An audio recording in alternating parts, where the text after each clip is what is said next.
Bom, boa tarde, pessoal. Bem-vindos, primeiramente, né, em mais um webinar, né, dessa websérie que a gente tem aqui na Clip Escola, de A Educação Não Pode Parar.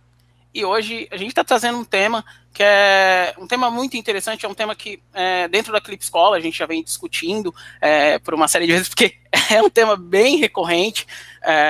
Tenho conversado com clientes, tenho conversado com aquelas escolas que ainda não são clientes, e o tema é sempre o mesmo, sobre a questão financeira, né? Então, hoje o nosso tema nessa websérie é as alternativas financeiras para as escolas durante a pandemia. E hoje nós temos convidados na nossa websérie, né? Quero dar as boas-vindas ao Sansão, que já é um parceiro nosso aqui da Proesc, né? E também ao Albert. Então, primeiramente, né, vamos pela ordem alfabética das coisas, né? Vamos lá, Albert, se apresenta aí, fala um pouco sobre você, sobre a Jota. Obrigado, João. Prazer estar aqui com vocês, certo? Prazer aí, obrigado pelo convite. Obrigado aí ao time Proesc também, ao time Clip Escola, pelo convite. Para quem não me conhece, eu sou o Albert, CEO da J Soluções, uma empresa de contabilidade aqui do estado do Amapá, mas que a gente faz todo um trabalho no Brasil todo, né? E esse momento de pandemia, o serviço contábil está sendo muito essencial, né? Momento de extrema necessidade para todas as atividades de educação, como no geral, porque a contabilidade ela é uma poderosa ferramenta na tomada de decisão, e principalmente para esse momento, né? Momento de calamidade pública, que muitas empresas estão passando por dificuldade, né? Então, nós estamos aqui conversando com o público da educação e a gente está aqui para esclarecer algumas dúvidas e poder dar uma orientação nesse momento aqui no webinar e agradecer demais a presença de todos. É isso aí. Legal. Então, vamos lá, Sansão, te apresenta aí, fala um pouco de você, o que você faz aí no Proesc. E aí, pessoal, boa tarde. Muito obrigado por esse convite, né, de participar aqui com vocês nesse webinar. Eu sou o Sansão, do Proesc.com, atualmente sou Head de Sucesso do Cliente e, assim, já estou há mais de 4 anos atuando junto com escolas, né, principalmente nessa área de gestão financeira, juntamente com as escolas, então eu espero contribuir bastante, trazendo principalmente a experiência das escolas, né, nessa época de pandemia aqui para o nosso webinar. Legal. Bom, pessoal, eu falei pela ordem alfabética, mas eu acabei não me apresentando, talvez tem pessoas que não me conhecem, né? Eu sou o João, tá? Eu sou especialista em comunicação digital aqui na Clip Escola, em comunicação escolar, né? Na Clip Escola, também bacharel em Direito. Então, a ideia desse webinar é trazer algumas dicas, né? Algumas informações que são bem legais nesse momento financeiro, principalmente de pandemia, que as escolas têm passado, e junto com o Albert, né, e com o Sansão, fazer um bate-bola bem legal. Antes do próprio webinar começar, a gente já estava aqui conversando, batendo um papo legal, numa sintonia muito boa, que eu espero que a gente consiga trazer para o nosso público aqui hoje, né. Então, vamos iniciar esse webinar, né. E como a gente tinha conversado ali, né, Sansão, Albert, de trazer dentro de algumas etapas, de algumas situações, e o legal desse webinar é de que tudo que vem realmente acontecendo, de tudo que eu venho ouvindo, tanto dos gestores, a gente conseguiu trazer para dentro desse bate-papo. Então, eu quero iniciar já numa alta, né, falando sobre os principais incentivos fiscais, né? Então, a gente sabe que hoje, com essa situação de pandemia, algumas escolas gostariam de ter conhecimento, saber o que é necessário, o que se fazer, por onde iniciar, onde buscar esses incentivos. Eu acho que fica legal aí, já para iniciar com o próprio Albert, dando algumas dicas, falando algo que é do dia a dia dele e do conhecimento dele, certo, Albert? Legal, obrigado, João. É isso aí mesmo. Muito bem, pessoal, todo mundo que acompanha aqui a gente, acredito que muitas das empresas, enfim, as escolas em geral, já tem uma assessoria contábil, aí já tem uma assessoria jurídica, mas eu estou aqui para esclarecer e resumir assim, as principais medidas que o governo vem trazendo para esse momento de calamidade pública, né? Momento de muita dificuldade, mas é um momento que eu sempre falo de oportunidade, de reinventar nesse processo que está acontecendo hoje, né? Então, assim, eu vou nem usar essa palavra relacionada à questão de incentivos fiscais. Basicamente, primeiro fato, importantíssimo. Albert, qual o regime tributário que a minha empresa, que a minha escola adota? Hoje eu acredito que a grande maioria são empresas do Simples Nacional, microempresas, empresas de pequeno porte. Acredito que a grande massa, né? Então, todo mundo sabe que a escola, em geral, é um serviço, né? Ele está no anexo 3 do Simples Nacional. Então, existe a tabela, há diversos anexos dentro do Simples, e, no caso, as escolas estão praticadas no anexo TC. Porém, todavia, em meados de março para cá, veio o processo aí de fechamento das atividades, né? Então, assim, Alves, como agora eu vou trabalhar, como vou cumprir com as minhas obrigações se eu estou fechado, se eu não estou conseguindo trabalhar? Então, assim, primeiro fato importante, o governo tomou algumas medidas trabalhistas, que foram importantes, medidas tributárias, que foram também muito importantes. Eu acredito que as duas principais medidas, muita gente me pergunta, Alves, o que fazer com os meus funcionários? Então, eu já vou relatar alguns pontos para vocês das medidas provisórias que o governo publicou.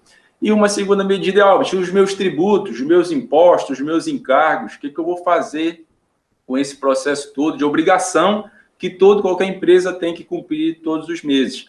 E, além disso, também capital, uma questão de empréstimo, financiamento, eu tenho certeza que muita gente também, é uma demanda muito grande para nós aqui do escritório, dúvidas relacionadas a isso. Muito bem. Vamos lá. Empresas do Simples Nacional. Houve prorrogações? Sim.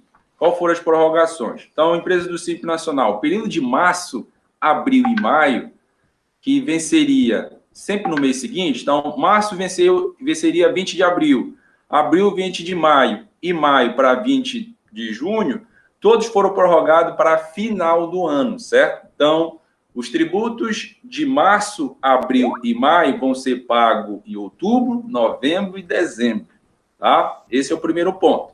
Com uma pequena observação aí, o Simples Nacional, ele é um rateio, onde tem tributos federais, onde tem tributo municipal, que é o ISS, que é o Imposto sobre Serviço, e também tem a parte trabalhista, o CPP, tirando o FGTS, que é pago à parte.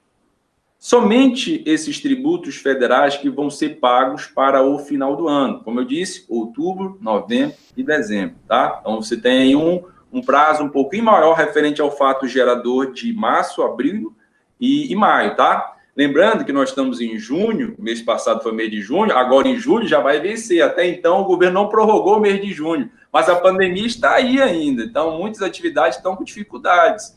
Então, provavelmente, pode sim haver uma possibilidade de o governo estender mais ainda esse mês de junho, e dependendo, porque como é uma incerteza ainda essa calamidade, e julho, enfim, agosto, enfim, a gente está aguardando as medidas do governo relacionadas também a esses meses. Ou seja, ele prorrogou 3 meses aí lá para final do ano, referente ao Simples Nacional.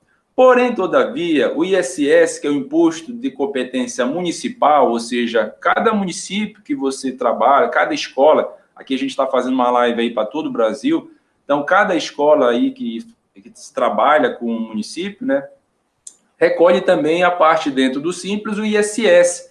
Só que esse prazo já está menor, ele não está o prazo. O governo federal publicou lá para outubro, novembro, dezembro. Agora, a parte do ISS, não. Os municípios prorrogaram agora para julho, agosto e setembro. Então, tem 2 prazos aí, tá, gente? Só para esclarecer. Agosto, setembro e outubro, no caso, aliás, julho, agosto e setembro, já vai ter que pagar o ISS do Simples, certo? E outubro, novembro, dezembro, já vai pagar os demais tributos, certo? Então, essa foi uma medida que o governo tomou referente à prorrogação. Outra questão, FGTS. Alves, FGTS que eu teria que pagar dos meus funcionários, para todo mundo sabe que tem que se fechar da folha de pagamento, se recolhe 8% sobre a folha de pagamento todo dia 7 do mês subsequente ao fechamento da folha. E houve prorrogação do FGTS? Sim. A competência de março, abril e maio vai começar a pagar a partir de julho. E ela vai poder parcelar em até 6 vezes, certo? Então, os 3 últimos meses aí praticamente, março, abril e maio, que você aí não pagou, certo? Você vai poder começar a pagar agora em julho. Agora, uma observação importante, para quem trabalha com a área financeira e quem tem esse controle financeiro, João e Sansão, Legal. a gente sabe que tem que ter um controle financeiro muito grande. Por exemplo, o sistema Proesc, ele tem as ferramentas que pode auxiliar isso, não é isso, Sansão? E assim, por isso que eu falo, é extremamente importante a contabilidade, você controlar quanto você pagar, quanto você receber, fluxo de caixa.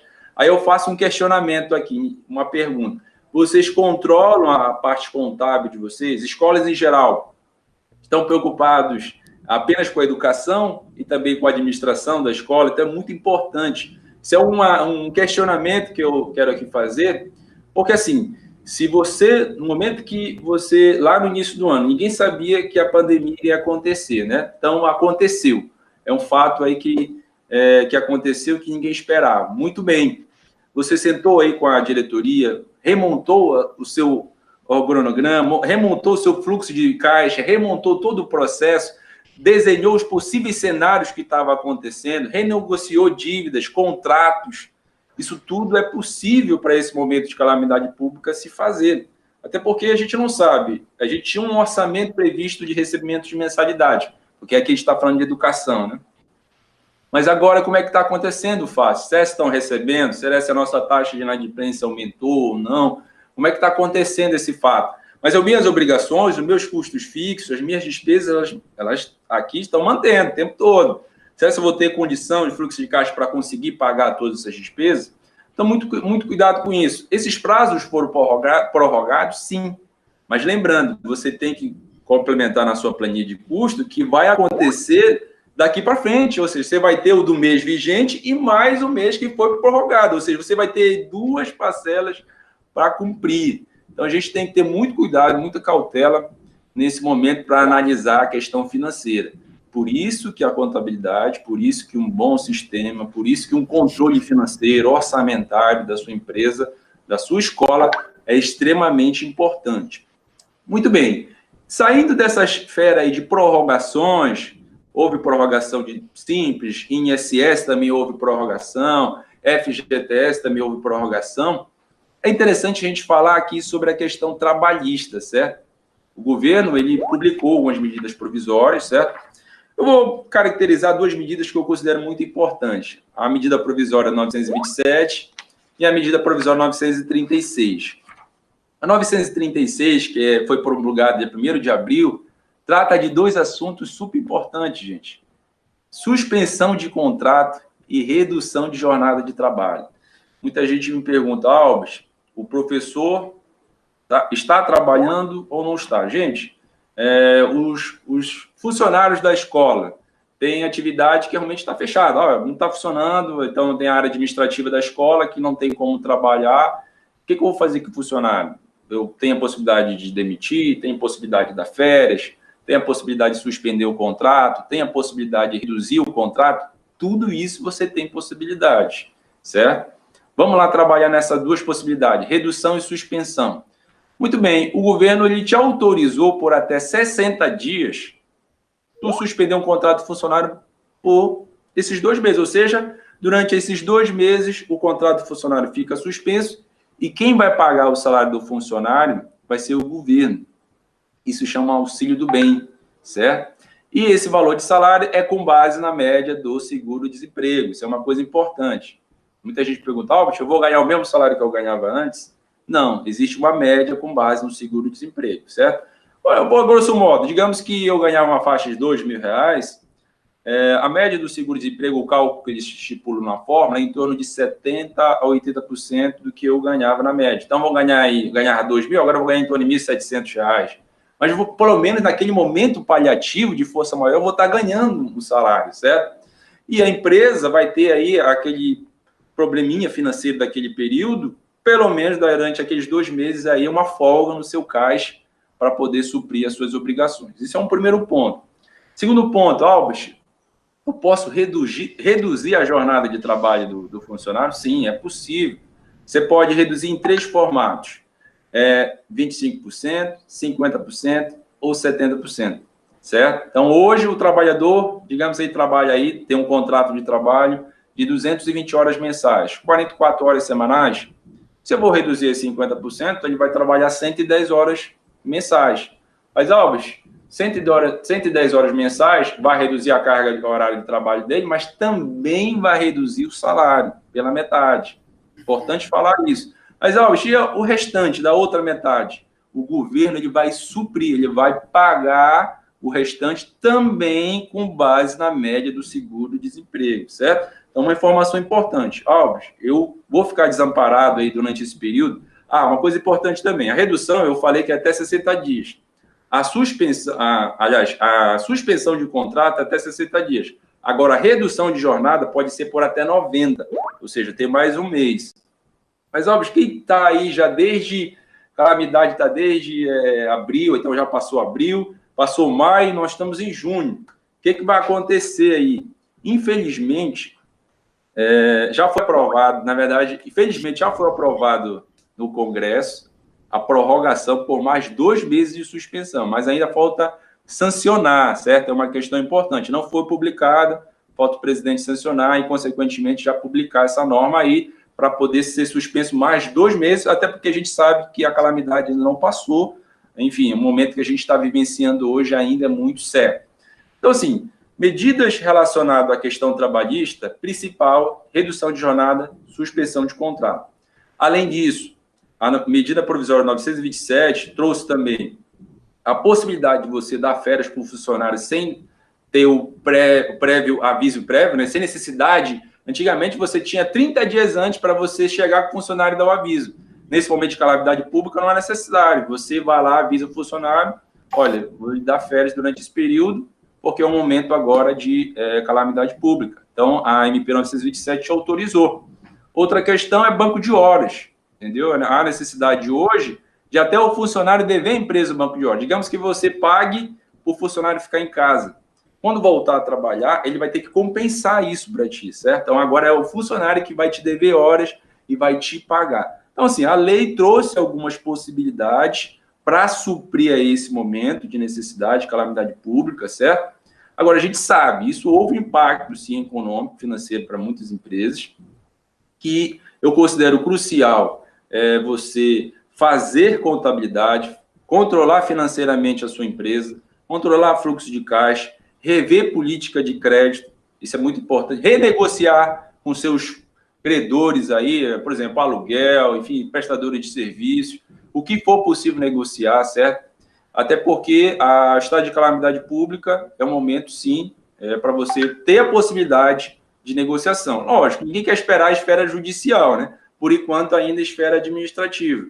Mas eu tenho certeza, como é algo novo, se chegar via judiciais, ainda não tem jurisprudência para esse momento. Então, futuramente, deve ter situações julgadas, tanto na área trabalhista, quanto referente ao Código Civil, ao Código de Defesa do Consumidor, enfim. A minha dica, eu sempre falo, gente, nesse processo, organizar financeiramente, certo? Se organizar financeiramente, buscar alternativas para você passar por esse momento, se reinventar, buscar alternativas hoje tecnológicas, né, que hoje as escolas aí estão buscando, e, nesse momento, as possibilidades que temos para essa necessidade que está se passando hoje. É isso, João. Bem resumidamente, lógico que cada município aí também houve prorrogação de IPTU, houve prorrogação de alvará, por exemplo, aqui na capital Macapá, todos esses tributos, alvará de funcionamento, IPTU, todos foram prorrogados. Alguns municípios estão estabelecendo refis, que é refinanciamento, os parcelamentos de dívida, PGFN, Procuradoria, todos esses parcelamentos em geral, parcelamentos do Simples, todos estão suspensos também. O governo suspendeu, quem tem dívidas parceladas em termos de tributos, o governo também suspendeu todos esses processos. Então, assim, foi essas alternativas para esse momento, certo?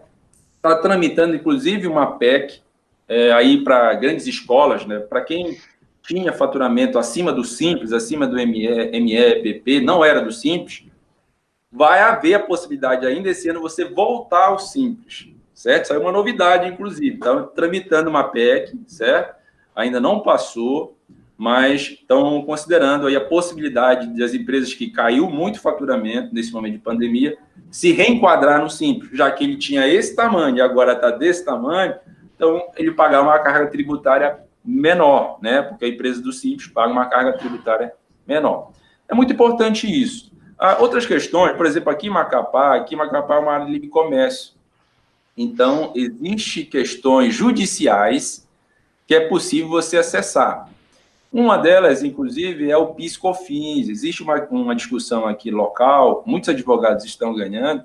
Se você acionar judicialmente o PIS/COFINS, aqui numa área incentivada, onde tem benefício fiscal, é possível você não pagar PIS/COFINS, certo? Ou seja, é um termo jurídico que hoje há a possibilidade, aí existe brecha jurídica para que isso aconteça. Enfim, mas são inúmeras possibilidades para esse momento, momento de reinvenção, momento desse novo normal, e a gente espera, lógico, que, além disso, cuide do processo de saúde, higiene, todo esse processo que está acontecendo hoje. Então é isso, João. Legal.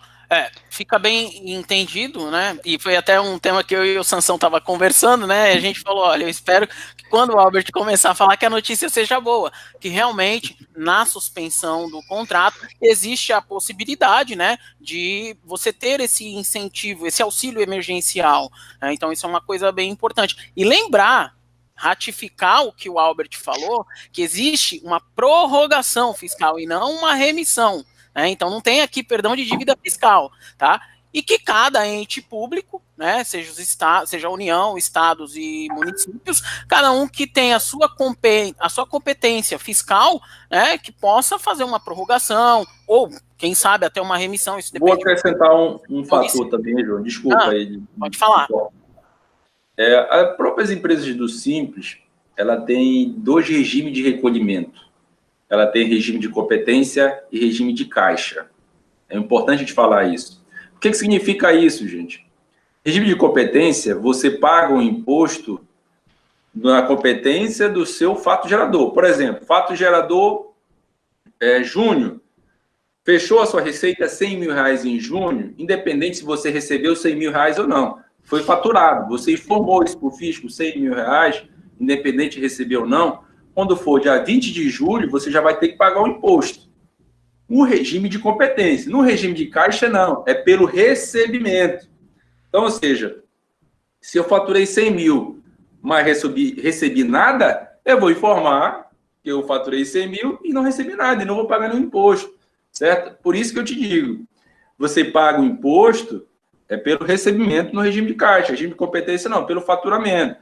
Então, assim, nesse momento que você aí não está faturando ou não está recebendo, há essa possibilidade na legislação também de você não pagar o tributo. Se não tem receita, por que você vai pagar tributo? Né? Então, isso é importante a gente frisar também. E dependendo da opção tributária que você fez, regime de competência e regime de caixa, você tem essa possibilidade, já que, esse mês de junho eu não recebi nada. Então, se eu não recebi nada, quando for em julho eu vou ter que pagar imposto? Não. Você optou pelo regime de caixa. Então, é importante a gente colocar isso também. É uma possibilidade também para as empresas do Simples. E, nesse momento, é importante, já que quanto a deficiência maior é a deficiência de caixa, né? Então, o que for de medidas necessárias para a gente suprir esse capital de giro, para a gente até segurar até certo ponto esse capital de giro, é interessante hoje, nesse momento, você aproveitar. Legal, acho bem interessante, só daqui a pouco já passo a palavra para você, Sansão. É interessante falar desse caso, até trazendo como caso prático da suspensão que o Albert, por assunto, eu tive uma reunião, acho que há 2 semanas atrás, com uma escola, né, no qual adotou a questão da suspensão do quadro de funcionários para que eles pudessem ter o acesso ao auxílio emergencial. Então, isso ajudou muito o caixa da escola nesse momento. Então, trazendo essa parte mais teórica aí, é claro, dentro do fundamento que o Albert falou, vindo para o prático, é bem isso mesmo, e isso tem ajudado as escolas nesse momento. Sansão, inclui alguma coisa aí, vamos lá. O que eu ia falar, né, é que assim, João e Albert, esses levantamentos, né, de alternativas que foram muito bem colocadas pelo Albert, elas, assim, todas foi colocado, né, sempre com essa questão de que houve uma prorrogação desses tributos, né, dessas questões fiscais. E o que vem como prática nesse momento para as instituições de ensino, né, e para outras empresas?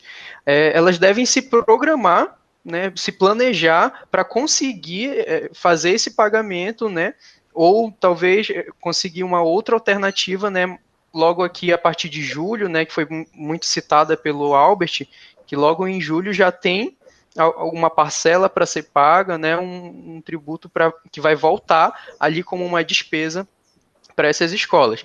Então, assim, trazendo para a realidade das escolas, é importante a gente lembrar que tem que haver principalmente alguma alternativa, alguma estratégia para que a escola receba esses valores, para que ela consiga realmente ter dinheiro em caixa, reservar o dinheiro em caixa para se programar para esses pagamentos que foram prorrogados lá atrás, né? Então, aí também entra a questão de alternativas para efetivar as aulas online nesse momento, seja EAD ou seja aula online. E aí, por quê? Por que eu estou citando isso?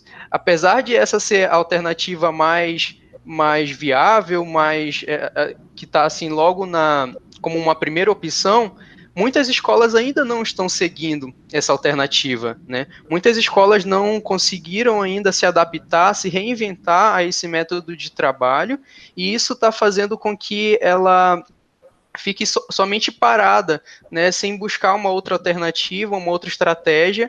E, assim, por que eu estou citando isso? Porque é necessário começar essa prática de reinvenção, de adaptação para o método online, para que você consiga reservar esse dinheiro em caixa para o que está vindo, batendo na porta logo aí na frente, né? Isso se chama profissionalização mesmo do negócio, né? É profissionalizar, e eu tô adorando o termo que o Albert está usando de a tua empresa, porque isso tem que ser a bandeira do próprio gestor daqui para frente da tua escola. Você tem uma empresa, você presta um serviço, então todas essas situações são situações que tem que ficar daqui para frente marcadas. A gente está começando a ter algumas perguntas já aqui, tá? E eu quero fazer o seguinte: levantar mais um outro tema que a gente tem aqui, tá? Para que aí a gente possa ir para essas perguntas e poder responder. Mas já está começando a surgir algumas dúvidas e alguns elogios aqui, inclusive, né? Já teve até o caso aqui do Gabriel Faleiros, né, que perguntou sobre o tempo de suspensão, se foram ampliados, né, e embaixo já na sequência respondeu agora. Então é sinal que tá bem completo esse webinar, tá bem legal. Mas o que eu quero agora tratar com vocês, né, são das questões ali da redução de mensalidade e inadimplência, que foi uma das perguntas também, inclusive aqui no nosso chat, né. Bom, eu vou começar iniciando ali pelo Sansão, tá? E aí o Albert, se ele quiser depois contribuir com alguma coisa, eu também trazer e contribuir com alguma coisa. Mas assim, Sansão, já para até te passar a palavra, eu tenho visto, né, que os PROCONs têm tido uma participação muito grande nos seus estados, né? Inclusive, existe recomendação administrativa do PROCON do Paraná, existe nota técnica do PROCON de São Paulo, que trata dessas questões de prestação de serviço, de auxílio remoto. Tu tem algum caso prático, alguma coisa dentro da Proesc que você pode contribuir aqui para a gente, ou algo para poder colocar nesse momento? Isso, tem sim. Inclusive é um questionamento, né, que gostaria de levantar aqui, que faz parte de questionamento das escolas, que é principalmente nos estados, nas cidades que houve essa questão do próprio PROCON, né, colocar como a redução da mensalidade das escolas como algo que é obrigatório, né, em muitos casos a gente viu isso acontecer, que foi colocado como algo obrigatório, que deve ser feita essa redução, e também já em outros casos tiveram as situações de dar essa redução na mensalidade, dar esse desconto, né, mas isso já é negociável com cada cliente, né, isso vai variar. E aí é um questionamento, né, que eu gostaria de trazer aqui também para o nosso web, né, que muitas escolas têm perguntado sobre essa questão, como lidar, né, qual é o limite máximo de redução que a gente pode estar fazendo. Sim, e vale frisar, né, a questão da inadimplência é algo que tem sido falado Eu até estava conversando antes, a gente estava num bate-papo aqui falando, se a gente fosse separar aí 3 tópicos, né, que são mais falados pelas escolas nesse momento de pandemia, a inadimplência é um deles, né? E o que existe? Até, inclusive, trazendo como destaque essa nota técnica do Procon, o Procon de São Paulo, ele trata muito bem da questão da redução da mensalidade. Essa redução da mensalidade, né, isso até fica claro para os gestores, ela é em decorrência das despesas que a própria escola possui, né? Então, as despesas com alimentação, com luz, com energia, com todas essas situações. Então, é possível sim fazer essa redução com base nisso. Mas aí vem a grande questão. Eu sou uma escola, eu tenho que prestar serviço. E como eu vou prestar serviço nesse momento se eu não tenho presencial? O acesso remoto, né? As alternativas de acesso remoto, elas têm se sobressaído e têm tido uma efetividade muito grande. E para deixar bem frisado, algo que o próprio CNE, que é o Conselho Nacional de Educação, já vem batendo há algum tempo, que é a questão de vivermos daqui para frente um sistema híbrido de ensino. Então, as escolas vão passar por um processo mais híbrido, né? Foi como nós estávamos aqui conversando. Eu tenho um filho, eu aqui não sou grupo de risco, né? Tem eu, minha esposa e meu filho de 1 ano. Mas se o meu pai, por exemplo, vier morar comigo, decidir vir morar comigo, ele tem 70 anos e é hipertenso. O meu filho já não vai poder ir para a escola. Então, já é uma situação que cada caso vai ser estudado. Então, é necessário as escolas estarem preparadas, e eu acredito que grande parte já buscou alternativas em algum momento de fazer um método EAD, um método remoto, coisa do tipo, mas agora é a hora de trazer a profissionalização para dentro da escola, né? E aí, para poder justificar toda essa questão de investimento com acesso remoto, algo que a nota técnica do Procon também fala, que é possível justificar isso. Então, até recomendo para que vocês que ainda não acessaram, deem uma lida nessa nota técnica, é bem interessante isso daí, para que vocês possam ver que existe a possibilidade de justificar esses investimentos que podem ser feitos em acesso remoto. Só dando uma pequena contribuição nesse tema, assim, eu posso dar 2 situações que eu considero muito importantes, puxando aqui para o lado contábil, lógico. Primeiro, novamente, aí a importância da contabilidade, de um orçamento, de rever os seus custos, as suas despesas. Eu sempre digo, eu falo, gente, em qualquer área, muitas vezes, o cara foca muito no seu trabalho em si, mas esquece que precisa ser mais empreendedor, tem todo um processo para a empresa se manter, né? Eu sempre brinco dentro da minha área contábil, as pessoas precisam ser menos contador, mais empreendedor, porque precisam realmente entender do processo. Nesse momento, por exemplo, um dono de uma escola, mais do que nunca, além de buscar essas medidas, como você falou, João, de medidas alternativas aí para continuar dando aula, né, continuar tendo esse contato com os pais. A gente não pode sumir dos pais, enfim, dos alunos, tem que ter esse contato ainda, né? Mais do que nunca usar as ferramentas contábeis. Você sentou com o seu contador, já fez todo o seu fluxo de caixa, já imaginou o que é possível cortar, qual está a minha inadimplência, minha taxa de inadimplência, eu estou controlando isso mensalmente, eu estou controlando o que está acontecendo hoje no cenário. Hoje, elas são assim, as informações são... Você dorme com uma notícia e acorda com outra. Então, a gente tem que acompanhar isso diário. Isso é um fator fundamental. Outra questão importante, que para contribuir nesse tema aí também, eu vejo que política de cobrança, política de contrato, isso é muito particular, né? Cada município, cada estado tem o seu e cada escola tem o seu, né? Eu posso citar, por exemplo, vou dar um exemplo. Escola particular aqui no nosso estado, no estado do Amapá, os funcionários públicos, acredito que muitos funcionários públicos têm os seus alunos matriculados aí em escolas particulares, né? Aí o governo está pagando normalmente o salário do funcionário público. Então, para todos os efeitos, se ele está pagando normalmente, ele tem dinheiro para continuar suprindo aí com os seus compromissos dentro do pagamento da mensalidade da escola, né? Então, vejo que é muito particular, cada caso é um caso. Agora, eu pego um pai, por exemplo, que realmente perdeu o emprego, não tem como pagar, aí sim, eu acho que cabe uma negociação e até certo ponto, se realmente não tem condições mais de pagar, até ver a possibilidade de um encerramento de contrato. Eu não sei, logicamente, eu não sou um advogado, não conheço nesse caso um Código de Defesa do Consumidor, mas via de regra geral, pelas notícias que a gente vem acompanhando, os PROCONs em geral estão lançando nota técnica para justamente ser flexível, tanto pelo lado da escola quanto parte do pai. A gente vive um momento de calamidade pública onde algo que precisa ser negociado e cada caso ser revisto, né? E porque sabemos, de um lado, as escolas necessitam desse recurso porque tem todo um compromisso para fazer, né? Pagamento de funcionário, enfim, todos esses compromissos. Mas, do outro lado, tem os pais preocupados aí com seus filhos, né?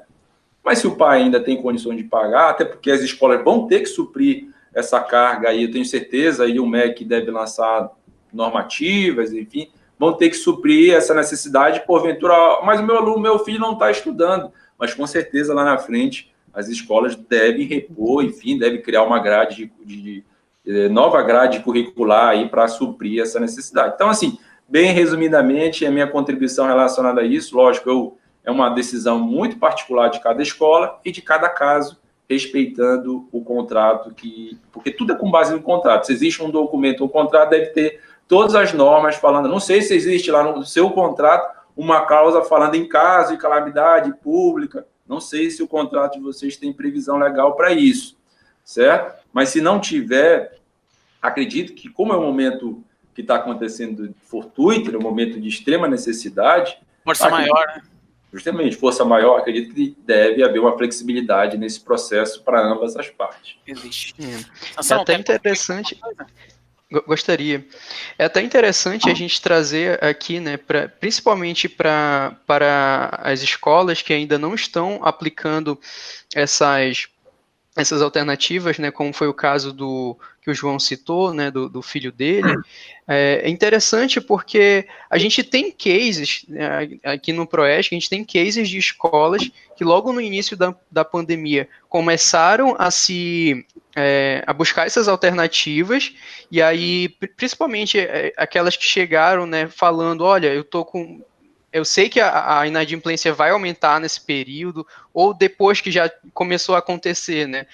Já começaram a buscar aí a gente, e a primeira dica prática que a gente passou foi a seguinte: olha, primeira coisa, abre um canal de comunicação com esse cliente, né? Porque o que acontece? Muitas escolas não estão oferecendo esse canal de comunicação, principalmente para falar com o financeiro da escola. E se você, como gestor, não está oferecendo esse canal para o seu cliente, como é que ele vai mostrar, descrever a situação que ele está passando, e como é que você vai poder oferecer uma alternativa para que esse cliente faça o pagamento dessa mensalidade, né? Então, a primeira coisa, abrir um canal de comunicação com o cliente. Segunda coisa, oferecer essa alternativa de aula online. Então, a gente tem vários cases aqui no Proesc que fizeram essas alternativas, abriram canal, abriram aulas online e estão conseguindo se manter durante esse período de pandemia, né? Porque a principal reclamação de um responsável, de um pai, é que o filho dele não está tendo o acesso ao serviço, né, que deveria estar sendo prestado pela escola, né, que são as aulas. Então, se esse aluno tem essas aulas, mesmo que de forma online, né, que a gente sabe que não é a mesma coisa de presencial, mas se ela está tendo pelo menos online, o responsável ele já fica menos preocupado, né, que esse serviço não esteja sendo prestado, porque todo ser humano, ele só faz o pagamento daquilo que ele realmente vê valor, né? Então é esse valor que a gente tem as escolas, né, como empresas, têm que continuar prestando para os seus clientes. Legal, muito bom. Está sendo bem contributivo, tá? A participação de vocês aqui. O que a gente consegue trazer como entendimento dentro desse bate-papo aqui que a gente está tendo é que as escolas agora estão passando realmente por esse momento de profissionalização, e trazer essa questão contábil, financeira, é algo que realmente vai contribuir para o profissionalismo dessas escolas. E de uma maneira bem sucinta, eu acho que o momento agora da escola é de dialogar. Ela tem que dialogar com o teu cliente, né? A situação, ela é uma situação que está, muitas vezes, ruim para o teu cliente lá do outro lado, como escola, mas também está ruim para a escola. Então, é o momento de sentar, parar as arestas e falar, olha, vamos tentar nos ajudar, né? Então, dialogar e se ajudar é algo que é bem eficaz nesse momento. Isso contribui, sim, no profissionalismo. Bom, eu quero trazer um tema agora que vem mais ali voltado bem para a tua área, Albert, que é um tema que a gente não gosta muito de falar, mas eu já, infelizmente, acabei conversando com 2 escolas que provavelmente pode passar por essa situação. E o que eu disse para eles foi o seguinte: calma, que há uma luz sempre no fim do túnel. Né? Então, quando a gente trata da questão de fechamento e falência das escolas, eu queria ouvir de você, Albert, que dica, o que você tem como uma recomendação, o que pode ser feito, né? Se todas essas situações que você já citou ali no começo, né, de se preparar, isso pode gerar esse tipo de consequência também, né? O que fazer com uma situação extrema como essa? Assim, como a gente colocou aqui neste webinar, as alternativas elas são inúmeras. Então, recuperação judicial, falência, isso é a última etapa aí, né? A gente jamais quer isso, jamais eu acho que ninguém quer demitir, ninguém quer fechar a escola. Acho que a gente está aqui para discutir as alternativas. Mas se chegar a esse ponto, lógico, existe uma lei específica que trata a lei das falências, né? É a lei 11.101 de 2005, certo? Fala sobre recuperação judicial. Existe todo um trâmite a ser seguido. Como regra número 1, a prioridade é pagamento de pessoal, certo? Essa é a prioridade. O próprio juiz, a própria lei da recuperação, ela atribui as responsabilidades e o que é critério de prioridade, certo? E, lógico, a lei da recuperação, por exemplo, quando você decreta a falência, os credores já não vão poder mais te cobrar. Não poder te cobrar, entre aspas. A dívida existe. No momento você vai ter que pagar. Mas agora não depende, a pessoa está te ligando, olha, tu está me devendo, está me devendo. Agora existe uma lei no qual existe agora um procedimento, existe uma assessoria, no caso jurídica, aí com advogado, já com o próprio juiz, determinando como é que vai ser esse processo de falência. Quem são os credores principais? Via de regra, como eu sempre falei, vai ser os funcionários de primeiro momento. A empresa ela pode até continuar trabalhando, fazendo todo esse processo de falência ainda, continuar trabalhando, e quem sabe, lógico, ainda se recuperar, se caso consiga aí dar uma reviravolta e ainda poder se recuperar e voltar às suas atividades, certo? Então, é muito importante você ler essa lei 11.101 de 2005, ela trata, é uma lei extensa, lógico, aí precisa de uma assessoria jurídica, de um advogado, precisa acionar judicialmente esse processo, um juiz vai designar, determinar quem vai ser o responsável pelo esse processo de recuperação judicial. Então, ele não é, eu vou ser o responsável, não. O juiz vai determinar como é que vai ser todo um trâmite a ser seguido por esse processo. Em termos de nós, contadores, né, nosso serviço contábil, basicamente, o que você pediu? Nesse processo aí de fechamento, a gente, lógico, vai fazer todo o processo de rescisão dos funcionários. Existe uma previsão na CLT, do artigo 502, diz o seguinte: rescisão por força maior.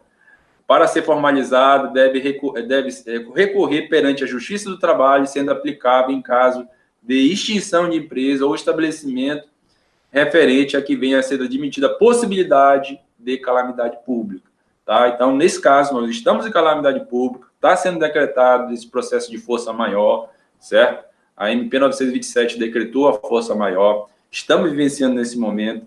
Então, digamos, a empresa não tem como mais se manter, fechou as portas, aí tem como fazer rescisão por força maior, que é uma possibilidade também, nesse caso da empresa fechar as portas, né? Aí, então, rescisão de força maior, eu ainda vou até mais longe. Algumas doutrinadoras falam que até o governo teria que pagar a rescisão. Existe uma... Só que, na prática, eu não tenho jurisprudência, não tenho informações sobre isso. O governo, será que vai pagar uma rescisão de um funcionário? Se na prática eu ainda não vi acontecer, né? Mas fala, na lei tem previsão legal para isso. Está falando sobre isso. Então, é até uma discussão que já vi diversos advogados falar sobre esse tipo de situação. Mas ainda muita cautela nesse sentido, né? Via de regra, eu sempre falo que falência, tem que cumprir esses critérios da legislação, o juiz vai determinar, e prioridade é pagamento dos funcionários em geral, e aí depois vem os demais credores, tem toda uma lista, e por último, fica o sócio, se sobrar alguma coisa, nesse caso, os sócios da empresa, né? Os donos aí da instituição de si. Então, gente, de nossa parte, como contador, é mais procedimento, mais processo mesmo. E, lógico, é a gente orientar para que esse momento de fechamento, de força maior ou de falência não ocorra. Mas, se ocorrer, aí eu indico você procurar um advogado, porque tem que ser feito tudo em esfera judicial para que você tenha todo um controle e um equilíbrio para que isso aconteça. Mas outra coisa importante também, João, que a gente nem chegou a falar, que eu não sei se você vai tocar mais na frente, é sobre as linhas de crédito, capital de giro. Uma coisa importante para a gente conversar aqui também, a gente falou aí sobre questões tributárias, sobre prorrogações, sobre incentivos, falamos aí sobre agora a questão da falência, mas uma coisa importante também é capital de giro, financiamento. O governo aí publicou aí algumas medidas de financiamento, ou seja, para quem está precisando de capital de giro, de dinheiro, de caixa, existem possibilidades. Existe possibilidade, por exemplo, de financiar a tua folha de pagamento, certo? Existe a possibilidade de você financiar a sua folha de pagamento. Existe a possibilidade de você ter acesso ao Pronamp, que é uma linha de crédito que o governo publicou recentemente. Aí tu diz, Alves, mas as empresas hoje em dia, é fácil pegar esse Pronamp, eu até publiquei um vídeo, eu tenho um canal no YouTube, o canal da J Soluções, eu publiquei um vídeo agora essa semana sobre o Pronamp, recebi uma enxurrada de perguntas lá, perguntando, mas é muito difícil ter esse acesso. Muito bem, quem vai fazer essa linha de crédito são os bancos, certo? Quem vai liberar na ponta até chegar ao consumidor, às empresas em geral, a ponta, esse capital de giro, são os bancos. Então, logicamente, o banco vai passar pela linha de crédito, ele vai verificar teu score, teu endividamento, vai verificar teu histórico.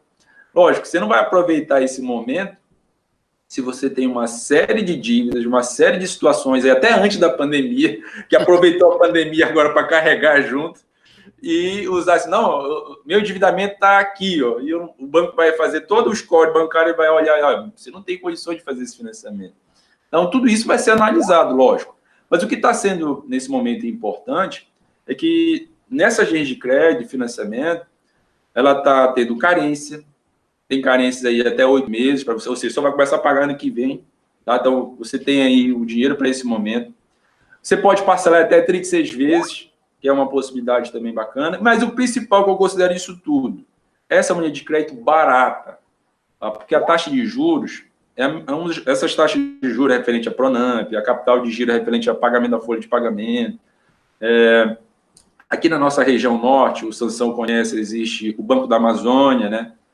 Que existe linhas emergencial também para aqui para o Banco da Amazônia. Todas essas linhas de crédito, capital de giro, estão baratos. A taxa de juros, por exemplo, do Pronamp é a Selic mais 1,25, certo? Então, a Selic hoje, atualmente, está 2,25. Mais 1,25 dá 3,5, mas só que não é mês, há um ano. 3,5 ao ano, certo? E você vai começar a pagar só ano que vem. Então, ou seja, é um momento para você acessar junto com o seu contador ou junto com o seu banco que você tem um relacionamento, Caixa Econômica já está aí disponibilizando. Aí eu posso dizer isso na prática, porque eu aqui, como contador, selecionei minha lista de clientes. Uma coisa importante, a Receita Federal está participando, por exemplo, desse Pronamp, ela está enviando uma cartinha, através do ECAC, né? Está enviando uma cartinha informando, senhor contribuinte, você tem direito a essa linha de crédito. O Pronamp, ele está financiando até 30% da tua receita bruta do ano calendário de 2019. Então, por exemplo, se eu faturei em 2019 100 mil reais, até 30%, eu posso prestar até 30 mil, certo? Esses 30 mil, eu vou lá, por exemplo, na Caixa Econômica, busco financiamento junto com um extrato do Simples, junto com a minha cartinha que eu recebi da Receita Federal, e eu posso dizer, na prática, já tenho empresas que já caiu dinheiro na conta, porque fez todo o procedimento, já levou a documentação, a gente já fez o contato com o banco e já caiu o recurso já na conta. Ou seja, é mais uma medida paliativa também para esse momento, que é um momento relevante para você buscar acessar esses capitais baratos. Existe luz no fim do túnel, então. Mais uma luz no fim do túnel. Agora é importante, não vá pegar qualquer capital, tem capital caro. Importante a gente analisar isso, analise o fato, busque contato com o seu contador, enfim, com as pessoas que você tem aí em contato, confiança, consultoria, para poder buscar financiamentos que são vantajosos, né? Porque o banco vai te oferecer uma série de situações, gostaria de serviço, sabe que o banco vai buscar alternativas de oferecer esses serviços para você, né? E, consequentemente, quanto mais te oferece, mais caro vai ficar o teu financiamento. Isso é um momento paliativo e é um capital barato, certo? Então, é mais uma alternativa para esse momento que a gente vive. Pô, legal, muito acredito bom. que já até respondeu, né, uma pergunta aqui que tinha duas perguntas referente a essa outra alternativa. Exatamente. Eu ia falar disso, porque a gente está com algumas perguntas aqui, né? E a gente tem só agora 5 minutos para a gente poder tentar responder. Mas uma dessas situações que o Albert colocou, né, ela já tinha sido uma dúvida apontada aqui no nosso chat. Eu tenho uma dúvida aqui do Luiz Pardo, né? Ele pergunta, o Albert e Sansão, e aí vocês fiquem à vontade para poder responder, se vocês veem alguma alternativa financeira adicional daqui até setembro, onde pelo menos em São Paulo, né, tá previsto a volta às aulas, né? Então ele queria saber se existe essa previsão. Eu acho que já foi um pouco tratado disso, né, Albert, ali quando você falou que existe a possibilidade de prorrogação, correto? Sim, existe a possibilidade, tanto na área trabalhista quanto nesses impostos também a possibilidade. Nos municípios, em geral, também a possibilidade de prorrogação de IPTU, alvará. Eu acho que o governo, nesse momento, ele está buscando ser sensível. Eu estou falando do governo de uma forma geral, tá? Tanto a nível de estado, a nível de município, a nível federal, enfim. Porque é algo realmente um momento muito complicado que a gente vive em relação à pandemia em si, né? Mas é importante frisar, por exemplo, na parte trabalhista, na questão da suspensão da MP 936, já passou no Congresso, acho que foi até uma pergunta aí, né? Vamos prorrogar só 2 meses? Vamos prorrogar? Sim, já passou no Congresso, falta só a sanção e a publicação no Diário Oficial. Então, acredito que qualquer momento deve estar sendo publicando isso aí, ou seja, mais 2 meses aí para o cara suspender o contrato. Lembrando, suspensão de contrato, isso para muitos funcionários perguntam, suspender o contrato, eu vou ser demitido, o que vai acontecer comigo? Há uma preocupação muito grande, vou ficar sem receber? Não, existe a estabilidade. É importante a gente frisar aqui para os funcionários que durante esse período de suspensão, e não só durante, mas no retorno, por igual período, existe a estabilidade do funcionário. Então, durante aquele período, o seu contrato está garantido, ele foi só interrompido temporariamente. Logicamente, quem vai suprir esse pagamento vai ser o governo. Outra questão importante, para quem é trabalhador seletista, para quem ganha esses valores, não pode acumular com aqueles R$600 lá que o governo está pagando lá. Esses R$600 é só especificamente para os autônomos, ou seja, para as pessoas que não têm renda média, as pessoas que... Existe uma categoria. Isso. Por exemplo,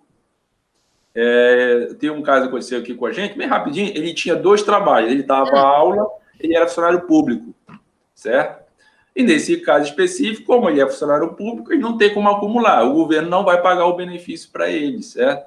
Esse benefício o contrato ficou suspenso de trabalho dele e ele deu acesso, foi negado esse benefício que o governo ia pagar, porque ele é funcionário público e tinha uma outra fonte de renda que, no caso, quando cruzou, detectou. Então, hoje tudo é cruzado, né? Você informa a questão trabalhista, você informa lá na suspensão de contrato, lá no empregador web, e assim vice-versa. Hoje tudo é cruzado e essas informações são identificadas. E mesmo cruzando, aí tem umas fraudes, né, que a gente vê aí, a gente acompanha na televisão como é que as coisas ainda acontecem.